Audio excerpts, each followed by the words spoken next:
Good evening, and thank you for watching NTV's Grow. Irrigation regulations could have a big impact on parts of the state. Also, we're celebrating National Ag Week and beef's answer to bacon.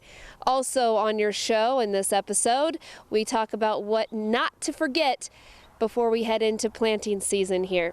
First of all, let's talk about that irrigation regulations. NRD is set to limit some new wells and irrigation. This could be a big impact in south central part of Nebraska. NTV's Megan Johnson has a story. Several purposes for the study that we did. General Manager Mike Onen says the Little Blue Board is proposing changes for irrigators. That includes putting meters on wells and reporting water use every year. We don't really have a good handle on how much water is being consumed. We don't know exactly where our water balance is. We know about how much we get in recharge, but unless you have a good handle on how much is actually being applied, it's kind of difficult to know if you're in balance or not. That follows the southern side. At a public hearing, NRD officials showed about 60 people maps of areas where they want farmers to stop expanding irrigated land and not dig any new wells unless certain requirements are met. We're proposing to include a permanent stay in a portion of our district where we've got some very high risk areas. But some farmers questioned if those changes will be enough to prevent future groundwater depletion or other problems. I think we have been behind in doing a lot of things that we should have done. We're trying to catch up, and I think that just by pinpointing one area would not do us much good. Others say that because the 100-mile-long NRD has varying soil types and aquifer depths, targeting known problem areas makes more sense than a district-wide stay. It's very difficult for what we do to be much of effect on what you do. Onen says being efficient with water and fertilizer is their greatest concern and believes these changes can help them budget water fairly for everyone. The whole goal of our rules and regulations is really to encourage farmers to become more efficient in their applications of water and give us a better handle on what's being used.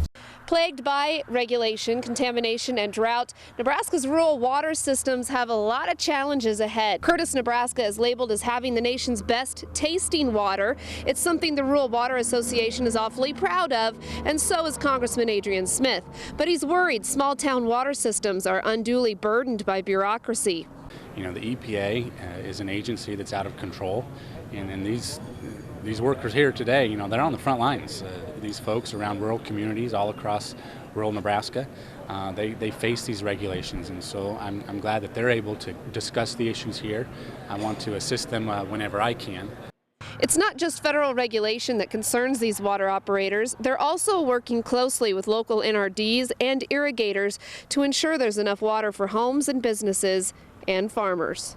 Groundwater is vital, and with many areas dealing with drought, it's a fight for every single drop. Well, it might be surprising to you to find out that the groundwater in the Tri-Cities, that level is actually rising. NTV's Emily Roller brings you the story. The Tri-City area are climbing, but why? Each one of these purple dots is a well used for irrigation. Lay that over a map of changing groundwater levels, and this is exactly where we see a rise. Irrigation is only part of the equation. Rising groundwater levels in this area aren't necessarily the result of irrigation, although that does play a role. What we see that as a result of river water that's been taken into canals and brought over into the tablelands and then seeps out of the canals, and that serves as a supplemental source of recharge in addition to rainfall. These projects have been created in order to maintain this valuable and fluctuating resource, but it's not enough to simply add more water. This is where irrigation factors in. This portion, the Platte and Republican basins, are some of the most intensively irrigated portions of the High Plains. That may be true, but farmers are using about a third less water than they did 10 years ago. That's after the switch to pivots. Before that, using too much water was the problem. Huge issue with over-irrigation. You really need to be cognizant of that fact that we need to be safe and protect our groundwater for future generations in quantity and quality. And quantity plays a big role. Irrigation is a lifeblood of Nebraska. Water is very important, and we use over 90% of groundwater in Nebraska for irrigation. More efficient technology and water recharge from canals and rain adds up, and now we're seeing more going in than going out in the Tri-City area. So how long will this water resource last? It's certainly our intent to make it an indefinite, perpetual source of water. That means cutting back on water limits for irrigators, especially during times of drought. Overall, though, water levels have been pretty stable. We have that information on our website, nebraska.tv. A recent death in a grain bin has experts urging caution. As the weather warms and you begin moving grain, remember it can only take a few seconds for grain to engulf a person. Bins also pose respiratory hazards. The U.S. Ag Safety and Health Center posted video to YouTube with reminders for farmers. And you'll want to continue to check out those grain bins, as there could be some problems due to high moisture levels last fall. A lot of grain went into storage at higher than recommended moisture content and was stored below 40 degrees because of our cold winter. That's good in some ways, keeping mold and insects away, but it's important to check grain often to maintain quality, especially with the added moisture in the grain. A groundbreaking near the Grant area is said to be a big boost in wheat systems and cropping research. The new Stumpf International Wheat Research Program is meant to support agricultural research and university extension services. They broke ground this past week, expects to be open by December. The facility will also house the local UNL Extension office. Ag leaders will play a role in selecting the next University of Nebraska president to replace J.B. Milliken. Advisors include Ronnie Green, Vice President of Agriculture for the university, plus Farm Bureau President Steve Nelson of Axtell. Board of Regents member Jim Pillen is a pork producer and also involved. And the pig industry struggling to contain a virus. This has been known to be rampant now lately in Iowa and Nebraska. Now officials say it does kill 1 in 10 piglets and has been detected in 25 farms in South Dakota. It's known as PEDV and does not affect humans. Biocontrol standards are in place since there is no vaccine to prevent the virus from spreading. Officials say the cost of pork is likely to go up. And it's not just pork. The weather also having a hand in raising prices at the grocery store. Experts say the prices of many food items will rise here in the future. Consumers, when they walk in a grocery store, are going to have to continue to juggle what they put in those baskets. Officials at Kansas State University say extreme drought in certain states will affect us all.